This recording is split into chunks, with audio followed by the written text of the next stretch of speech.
आप सभी को मेरे नमस्ते और आपका स्वागत है हमारे आज की क्लास में। आज हम करने वाले हैं टॉपिक आपव्यू। हमने पहले प्रतिलोम यानी इनवर्स ट्रिग्नोमेट्री पढ़ी थी, जो हम खत्म कर चुके हैं। उसकी वीडियो शॉर्ट्स में बनती रहेंगी, डेली अपलोड करूंगा, डेली भी नहीं तो एटलीस्ट 1 दिन के बाद अपलोड करता रहूँगा। आज हम पढ़ने वाले हैं आपव्यू, आगे चलेंगे। तो सबसे पहले देखते हैं आपव्यू है क्या। आपव्यू बहुत सिंपल भाषा में बोलूँ तो हमारे पास आप ये समझ लो कि किसी भी 3-4 चीज़ों को एक आयत में इकट्ठा करके रखना, वो आपव्यू कहलाता है सिंपल भाषा में। जैसे एग्जाम्पल देखते हैं।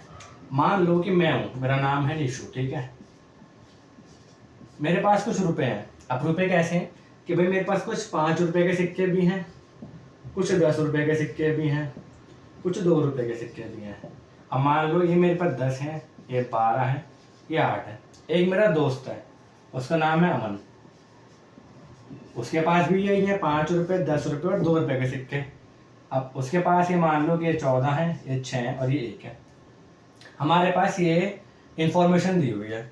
अब इसी सब की इंफॉर्मेशन को अगर हम एक आयत में लिखते हैं, कैसे कि जैसे मान लीजिए एक तो ऐसे यही बन गया है अभी कि जिसमें ये रहा निशु की चीजें दिखा दी हैं, ये अमन की दिखा दी हैं। अब इसको एक तरीके से और लिख सकते हैं कि मान लो ये रहा निशु और ये रहा अमन, ठीक है। यहाँ पर हो गया 5 रुपए, ये 10 रुपए और ये 2 रुपए।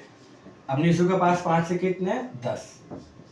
10 से कितने हैं? 12 और 2 कितने हैं? 8। अमन के पास है कितने हैं? 14, 6 और 1। तो ये 2 तरीके से एक हमारे ये आयत की तरह फॉर्म में बने हैं, जिसमें जो हमारे पास इंफॉर्मेशन थी वो हमने लिख के दिखाई है। तो यही होता है आपव्यू। जो भी इंफॉर्मेशन हमें दी है, हमें उसको आयत की तरह लिख के दिखाना होता है, वो आपव्यू है, ठीक है। इसको और अच्छे तरीके से लिख सकते हैं, जैसे कि मान लीजिए मैं भी इसको लिख के दिखाता हूँ। अगर मैं आपव्यू की प्रॉपर फॉर्म में लिखूंगा तो कैसे लिखूंगा?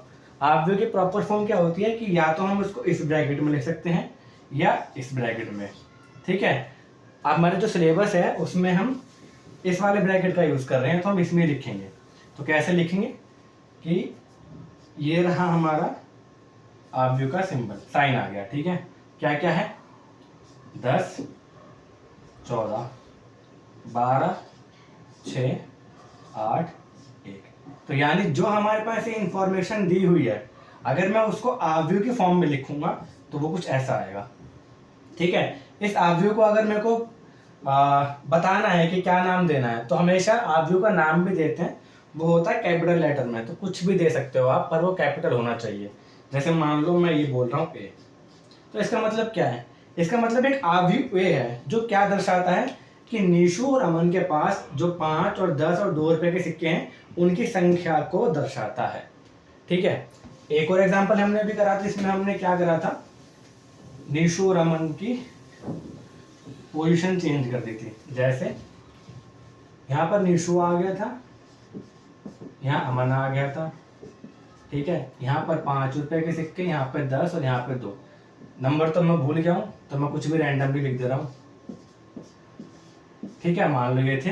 अब मुझे इसको आप व्यू में करना हो तो कैसे करेंगे? सिंपल, एक ब्रैकेट आ जाएगा। पहला क्या है? 14, 10, 2, 6, 8, 1। इसको भी नाम दे दो एक बी। इसका मतलब क्या? ये भी सेम चीज दिखाता है कि भाई बी एक आपव्यू है जिसमें निशु और अमन के पास जो सिक्कों की संख्या है वो दर्शाता है, ठीक है। तो ये है मोटा मोटा हमारा आपव्यू का इंट्रोडक्शन। देख लेते हैं आगे। अब मान लीजिए कि आपको 2 मैट्रिक्स दिए हुए हैं, आपव्यू दिए हुए हैं, एक ए है और एक बी है, ठीक है। तो हमें देखना ये है कि जो आपव्यू से जो संबंधित परिभाषाएं हैं कुछ, अब वो देख लेते हैं। कैसे? सबसे पहले क्या होता है कि जो आपव्यू के अंदर संख्याएं दी हुई हैं, इन्हें क्या बोलते हैं? इन जो संख्याएं दी हुई है सब, इनको बोलते हैं अवयव, ठीक है। इसका मतलब जो आपव्यू ए है उसके अवयव कौन कौन से? 3, 2, 1, 4, 5, 6। इसी तरीके से अगर मैं बी के देखूं तो बी के अवयव कौन से? 2, 5, 3, 1, 4, 6, ठीक है। अवयव हो गया, ठीक है। अब देखो किसी भी मैट्रिक्स में जो ये रेखा है इसको बोलते हैं, सबको पता है भाई, ये क्षैतिज रेखा होती है, ये होती है ऊर्ध्वाधर रेखा, ठीक है। अब अगर मैं मैट्रिक्स में लेता हूं तो जो क्षैतिज रेखाएं हैं इनको बोलते हैं पंक्तियां, ठीक है। और जो ऊर्ध्वाधर रेखाएं हैं ये, इनको बोलते हैं स्तंभ, ठीक है। अब देखो, अगर मैं मैट आव्यूह ए की बात करता हूं तो उसमें कितनी पंक्तियां हैं? अगर मैं आव्यूह ए की बात करता हूं तो उसमें कितनी पंक्तियां हैं? 1 2, ठीक है। कितने स्तंभ है? 1 2 3। और अगर मैं बी की बात करता हूं तो कितनी पंक्तियां हैं? 1 2 3। और कितने स्तंभ है? 1 2, ठीक है। ये हो गया आपका पंक्तियों और स्तंभ। अब बात कर लेते हैं आव्यूह की कोटि की। पंक्तियों और स्तंभ याद रखना, आव्यूह कोटि में वो काम आएगा।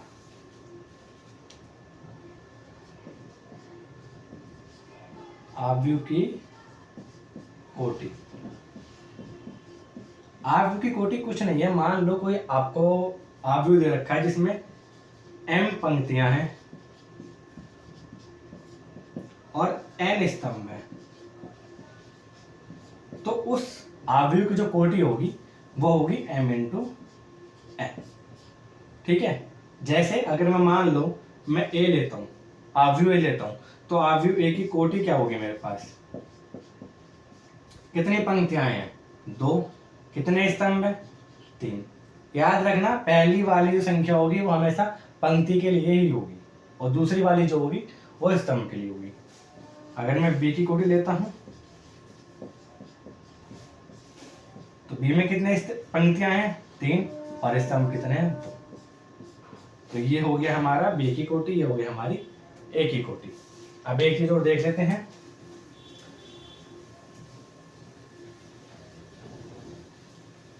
किसी भी आव्यूह में अगर हमें किसी एक विशेष अवयव को दर्शाना होता है तो कैसे दर्शाते हैं? सिंपल सा चीजें हैं, देखो। जैसे ए है, ए के लिए मैं यहाँ लिख लेता हूँ, देखो नहीं ध्यान देते हैं।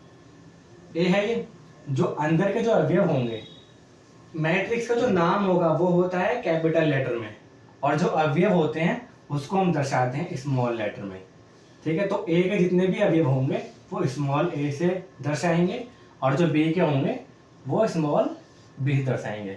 अब कैसे किसी विशेष अवयव को हम देखेंगे, देखो जैसे मान लो ये वाली क्या है? पंक्ति 1 है, ठीक है। ये कॉलम 1 2 3, ये पंक्ति 2, ठीक है। अब अगर मान लो मुझे अवयव जो आव्यूह है उसमें 2 निकालना है, अवयव 2 के बारे में बात करनी है, तो मैं कैसे बोलूंगा? जो अवयव 2 है आव्यूह में, वो पंक्ति कौन सी है? 1। स्तंभ कौन सा है? 2, ठीक है। इसका मतलब जो 2 वाला एलिमेंट है वो किस लिए दर्शा रहा है? वो है A1 2, ठीक है। अगर मुझे A1 2 फाइंड आउट करना है, निकालना है A के लिए, तो सिंपल सी बात है, मैं क्या करूंगा? 1 देखूंगा पहले। 1 का मतलब है कि वो पंक्ति 1 में है, ठीक है भाई, नीचे वाली पंक्ति भूल गया मैं। उसके बाद देखूंगा अगर एलिमेंट 2, इसका मतलब स्तंभ दूसरा है, तो 1 2, यानी कि जो आव्यूह A है उसका जो A1 2 एलिमेंट हुआ यानी अवयव हुआ वो क्या होगा? 2 होगा। ऐसे ही बी की बात करते हैं। बी के मान लो मुझे अवयव 4 के बारे में बात करनी है,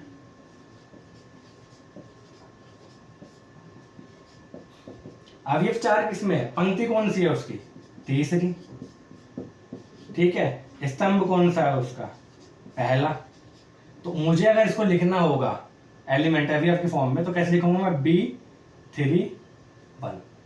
अब देख लेते हैं एक बार, भाई बी है, आव्यूह भी है, ठीक है। तीसरा मतलब तीसरी पंक्ति है, 1 2 3, इसकी पंक्ति की बात हो रही है। स्तंभ कौन सा? 1, पहला स्तंभ है, इसका मतलब तीसरे पहले स्तंभ कौन सा है? 4। तो आव्यूह बी का ये जो एलिमेंट हुआ वो हो गया आपका 4। इसी तरीके से हम किसी भी एलिमेंट के लिए निकाल सकते हैं। अब देखो, अगर मैं 3 के बारे में बात करता हूं, हटा लेते हैं इसको, रब कर लेते हैं।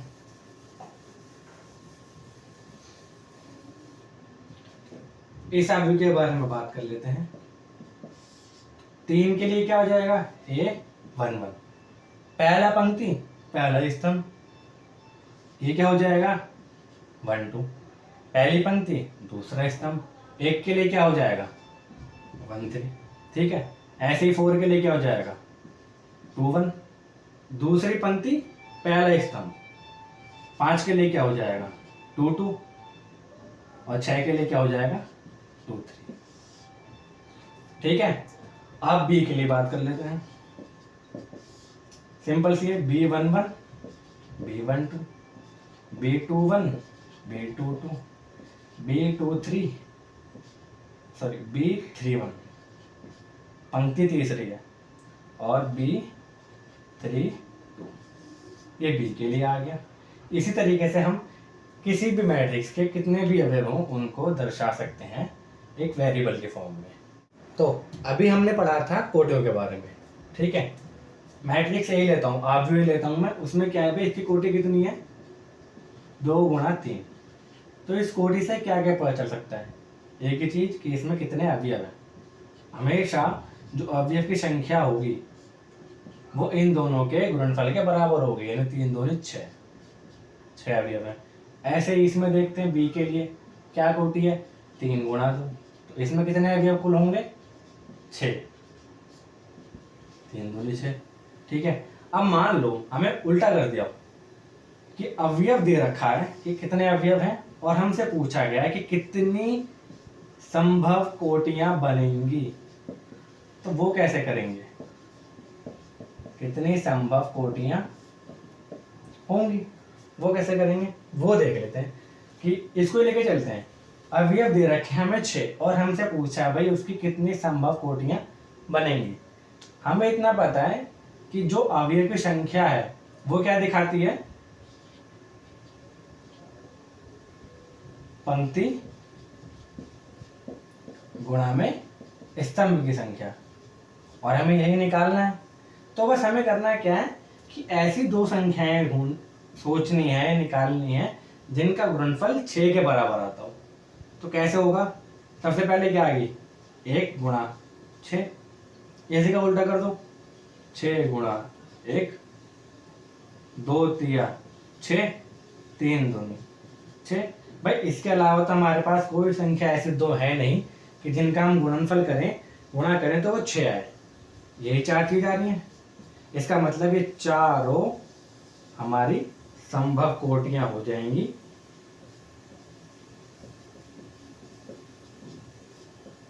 ठीक है, एक कोटि बनेगी जिसमें पंक्ति 1 होगी बट स्तंभ कितने होंगे 6। एक कोटि बनेगी जिसमें पंक्ति कितनी है 6 पर स्तंभ कितना होगा 1। ये वाला मैट्रिक्स कुछ ऐसे बनेगा आप व्यू कि ये इस तरीके से बनेगा 6। हाँ ठीक है, एक ये वाला व्यू बनेगा जिसमें पंक्ति कितनी होंगी 2, स्तंभ कितने होंगे 3। एक ये आप व्यू बन सकता है जिसमें पंक्ति कितनी है 3 और स्तंभ कितने होंगे 2।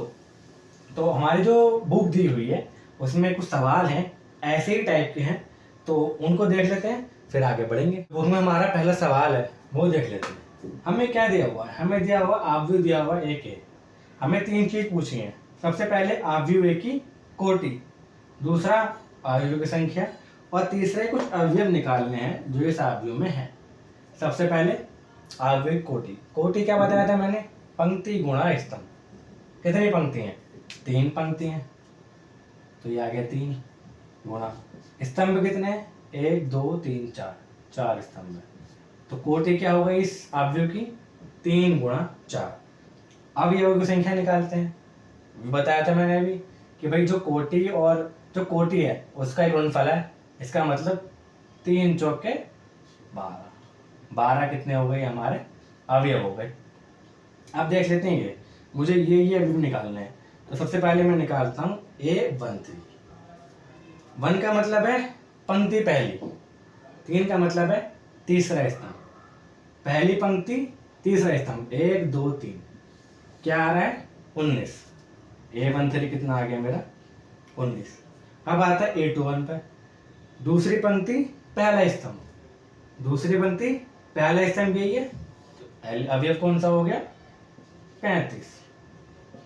A33 तीसरी पंक्ति तीसरा स्तंभ, 1 2 3 1 2 3, ये आ गया माइनस का 5। A24 दूसरी पंक्ति 14 स्तंभ, 1 2 1 2 3 4, ये आ गया 12। A23 दूसरी पंक्ति तीसरा स्तंभ, 1 2 1 2 3, ये आ गया 5/2। तो अभी तक जो हमने पढ़ा था उसका एक अच्छा सा रिवाइज हो गया और हमने देख लिया पेपर में अगर सवाल आएगा तो कैसे आएगा। ठीक है, इसके बाद इसके अगले सवाल पर चलते हैं। अब चलते हैं हमारे अगले प्रश्न पर। क्वेश्चन है मेरा ये कि अवयवों की संख्या अगर 24 है तो मुझे जितने भी संभव कोटियां हैं वो बतानी है। यदि संख्या 13 है तो कोटि संख्या बतानी है। तो कैसे करेंगे, अभी जस्ट हमने एग्जाम्पल किया था वैसे ही करना है। यहाँ पे लिखो, हम जानते हैं कि भाई पंक्ति और गुणा स्तंभ वो किसके बराबर होता है, अवयवों की संख्या के।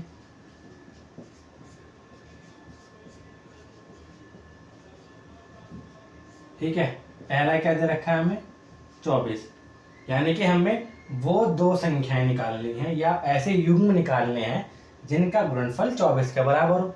तो कैसे लिखेंगे, ऐसे संख्या युग्म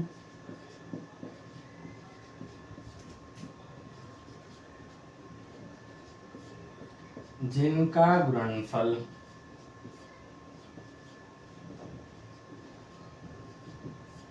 24 है। तो यहाँ पे हम एक एक करके वो युग्म देखेंगे। सबसे पहले 24 है तो 1 गुणा 24 ले लेते हैं और उसका उल्टा हो जाएगा 24 गुणा 1। ठीक है, 2 से लेते हैं 2 गुणा 12, 12 गुणा 2। 3 से लेते हैं 3 अट्ठे 24 और 8 गुणा 3। 4 से लेते हैं 4 6 24 और 6 गुणा 4। 5 नहीं है, 6 के लिए हमने लिख रखा है पहले से ही। 7 8 8 के लिए भी लिखा हुआ है। 9 नहीं 10 नहीं 11 नहीं 12 है, 12 के लिए भी लिखा हुआ है पर हमारे पास। फिर उसके बाद 24 आता है, 24 के लिए लिखा हुआ है। इसका मतलब जो संभव कोटियां होंगी वो यही होंगी, 1 2 3 4 5 6 7 8, 8 कोटियां बनेंगी और यही बनेंगी। तो आप यहाँ पर सवाल खत्म कर सकते हो 24 के लिए। अब देख लेते हैं 13 के लिए कि भाई अगर अवयवों की संख्या हमारे कितनी हो, 13 हो, तो कितनी कोटियां बनेंगी संभव। यहाँ पर आ जाएगा 13। अब देखिए 13 एक अभाज्य संख्या है, वो या तो अपने आप से कटती है या 1 से कटती है। तो इसलिए जो युग्म बनेंगे ऐसे जिनका गुणनफल जो है वो 13 होगा। तो कैसे बनेंगे, 1 गुणा 13 और 13 गुणा 1। इसके अलावा 13 किसी भी और संख्या से नहीं कटता है, इसलिए युग्म बन ही नहीं सकता। तो कितनी संभव कोटियां हो गई, 2। कौन कौन सी, एक 13 गुणा 1, एक गुणा 13 और एक 13 गुणा 1। तो यहाँ पर ये सवाल आप खत्म कर सकते हैं। अब चलते हैं हमारे क्वेश्चन नंबर 4 पर। क्वेश्चन नंबर 3 मैंने छोड़ा इसलिए क्वेश्चन नंबर 2 और 3 सेम है, वो आप खुद कर लेंगे। क्वेश्चन नंबर 4 देखते हैं। क्वेश्चन नंबर 4 में कह रहा है कि मुझे कैसे आवयव की रचना करनी है। आवयव हमारा किधर रखा है, ए आई जे। आई जो है वो पंक्ति की संख्या है, जे जो है वो स्तंभ की संख्या है। ठीक है, तो इस तरीके से हम अवयव फाइंड आउट कर पाएंगे कि कौन सा कुछ पंक्ति में किस रो में कौन सा अवयव आएगा। रचना करनी है जिसके अवयव निम्नलिखित से परिवर्तित हैं। अवयव कैसे निकालने हैं उसके लिए मुझे रखा है एक फॉर्मूला। ठीक है, कि ए आई जे बराबर आई अपॉन में जे है। कौन सा मैट्रिक्स है, 2 गुणा 2। ए बराबर 2 गुणा 2 मैट्रिक्स बनेगा, यानी एक यहाँ एक यहाँ एक यहाँ एक यहाँ, 4 अवयव आएंगे केवल। चारों अवयव कैसे आएंगे उसके लिए मुझे क्या दे रखा है, फॉर्मूला दे रखा है। अब इन चारों अवयव की बात कैसे होगी, अगर ये वाला अवयव है तो ये कौन सा बनेगा अवयव, A11। ये क्या बनेगा, A12। ये क्या बनेगा, A21। और ये क्या बनेगा, A22। 11 मतलब जहाँ आई भी एक है जे भी एक है, 12 मतलब आई एक है पर जे क्या है, 2, A21 मतलब I जो हमारा 2 है, J क्या हमारा 1 है, और A22 का मतलब है I जो हमारा 2 है और J भी हमारा 2 है। तो हमें चारों फाइंड आउट करने हैं, निकालने हैं।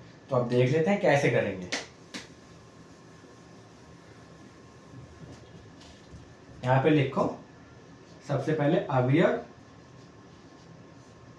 A11 के लिए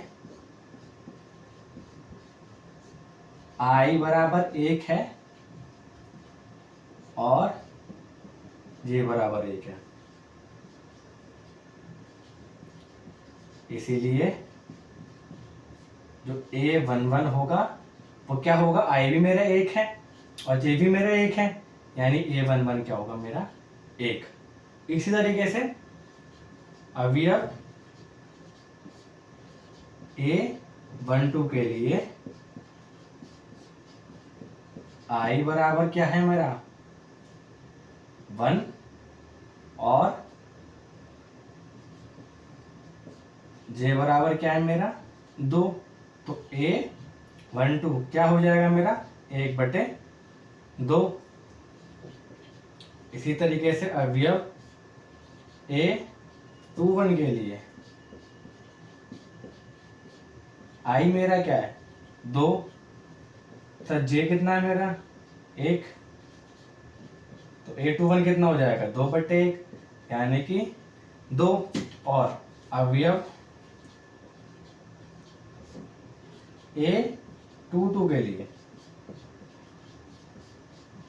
I बराबर कितना है 2 और J बराबर कितना है वो भी 2, तो A22 कितना हो जाएगा मेरा 2/2 यानी 1। तो इस तरीके से मेरे चारों एलिमेंट आ गए हैं, तो इसको मैट्रिक्स में लिख देंगे। इसके बाद क्या लिखना है वो मैं लिख देता हूं।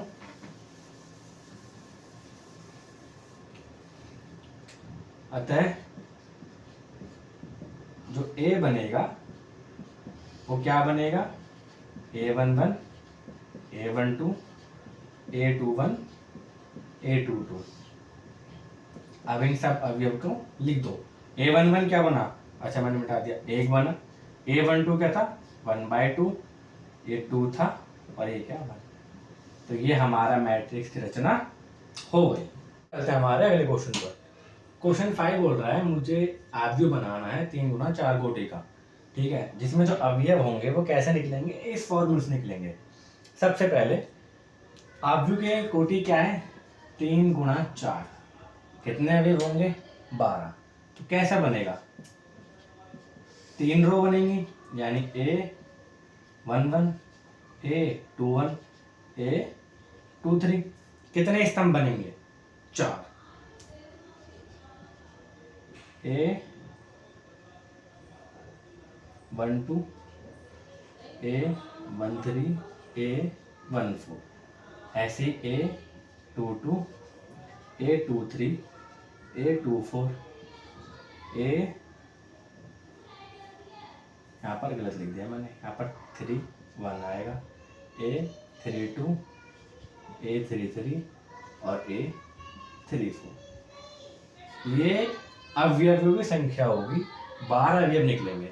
तो हमें हर एक अवयव के लिए पहले उसकी वैल्यू निकालनी है, फिर उसके बाद उसको हम ऐसे मैट्रिक्स में अवयव में लिख देंगे। तो सबसे पहले देख लेते हैं, सबसे पहला अवयव क्या है हमारा A11। तो यहाँ पे लिखो A11। देखो ये जो दे रखा है हमें इसको बोलते हैं मॉडुलस। इसका मतलब है अगर मैं ये लिखता हूँ कि -3 मॉडुलस के अंदर है तो इसकी जो वैल्यू है फाइनल वो कभी भी नेगेटिव नहीं होती है, तो इसका जो मान निकलेगा वो आएगा 3। इसका मतलब जब हम ये सॉल्व करेंगे तो यहाँ का कोई वैल्यू माइनस में भी है तो उसको माइनस हटा के प्लस में लिखा जाएगा हमेशा, उसको बोलते हैं एब्सोल्यूट वैल्यू। एब्सोल्यूट वैल्यू का मतलब होता है वैल्यू नेगेटिव में कभी नहीं होती, ठीक है। A11 I कितना है 1, J कितना है 1, तो निकाल लेते हैं A11। -3 गुणा 1 प्लस 1, -3 प्लस 1, सॉरी ये ऐसे नहीं आएगा, ये सिंपल लाइन आएंगी, 1/2 -2। मैंने बताया था कि माइनस है तो प्लस में लिख देंगे, तो 1/2 गुणा में 2 कट जाएगा, आंसर आएगा ये। यानी जो मेरा पहला अवयव आ गया वो क्या आ गया। देखो बोर्ड छोटा है तो मैं एक एक अवयव निकालता रहूंगा और यहाँ लिखता रहूंगा। अगर आप जब अपनी नोटबुक में लिखें पेपर में सॉल्व करें तो पहले सारे अवयव निकाल लेना, उसके बाद ये मैट्रिक्स बनाना और फिर ये लिखना, जैसे हमने अभी इससे पहले वाले सवाल में किया था। ठीक है, तो यहाँ पर क्या आ गया मेरा अवयव एक आ गया पहला A12। A12 के लिए जो आई है मेरा वो कितना है 1 और जे कितना है मेरा 2। 1/2 -3 प्लस का 2, ये क्या हो जाएगा प्लस माइनस माइनस और 3 में से 2 गया बचेगा 1। इसको लिख देंगे तो पॉजिटिव ही रहेगा, यानी ये इसका आंसर आएगा 1/2। तो A12 कितना आएगा मेरा 1/2। इसी तरीके से हम निकालेंगे A13 -3 गुणा 1 प्लस का 3 -3 प्लस 3, ये तो 0 हो जाएगा और 0 की गुणा अगर मैं किसी में भी करूं तो वो भी 0, यानी जो A13 एलिमेंट अब ये बनेगा वो कितना होगा मेरा 0 होगा।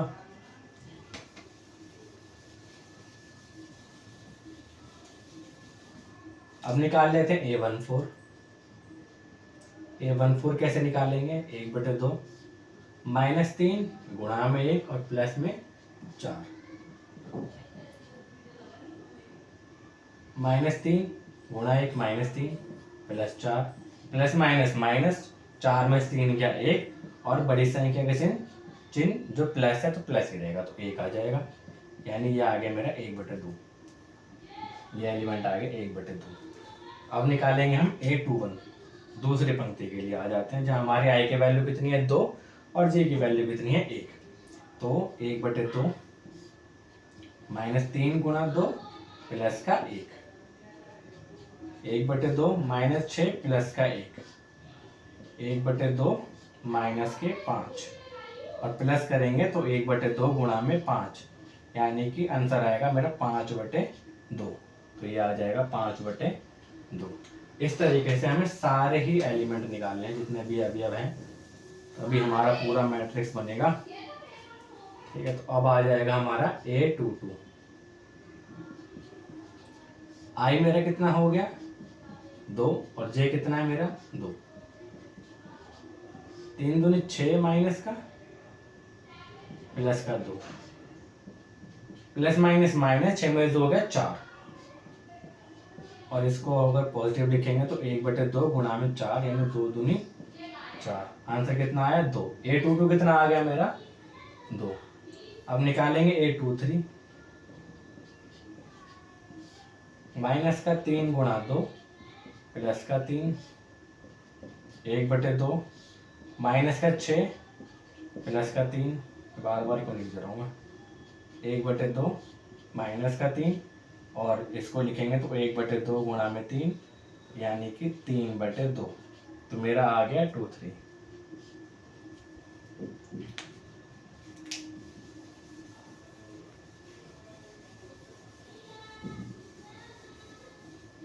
अब निकालना है A24। मैं बस 2 ही रो निकालूंगा, बहुत लंबा पड़ रहा है क्योंकि, चलो निकाल देता हूँ पूरा, छोड़ो। 1/2 -3 गुणा 2 प्लस में 4, 1/2 3 दूनी 6 प्लस में 4 प्लस माइनस माइनस 6 में से 4 गया 2 यानी माइनस का 2 और इसको लिख देंगे प्लस का, तो 2 से 2 कट जाएगा, आंसर आएगा A24 आ गया मेरा A। अब आ जाते हैं A31 पर, बस 4 ही बचते हैं एलिमेंट, जल्दी से कर लेते हैं। आई मेरा हो जाएगा 3 और जे मेरा हो जाएगा 1, 1/2 3 3 9, वाह 9 बोल के 6 लिख दिया, प्लस 1, 1/2 माइनस का 8 प्लस माइनस माइनस 9 में से 8 और इसको लिख दूंगा प्लस में 8 यानी 2 चौके 8। ये आ गया मेरा 4।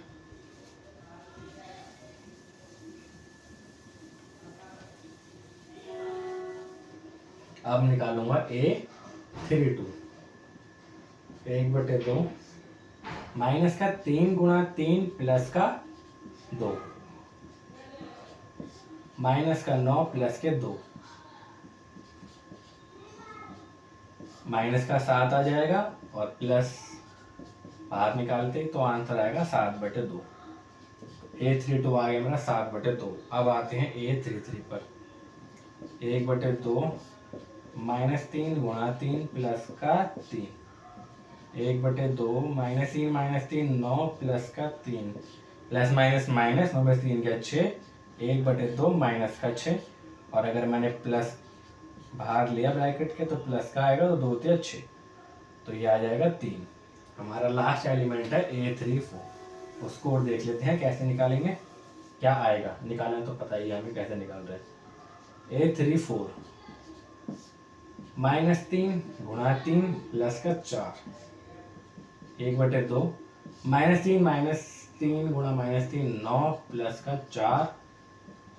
9 में से 4 गया 5 माइनस का 5। 1/2 गुणा 5 तो ये आ गया मेरा 5/2। तो जो हमारा मैट्रिक्स बनता है वो ये बनता है। मैं एक बार चेक कर लेता हूँ कि मेरा आंसर सही आ रहा है या नहीं आ रहा है। या ठीक है, तो आज के लेक्चर को इतना ही रखते हैं। इसके आगे आलू के प्रकार, उनका जो भी सब जोड़ना घटाना जो भी है वो हम आगे लेक्चर में करेंगे। तो thank you so much for watching. I hope आप सबको समझ में आया होगा। बाय।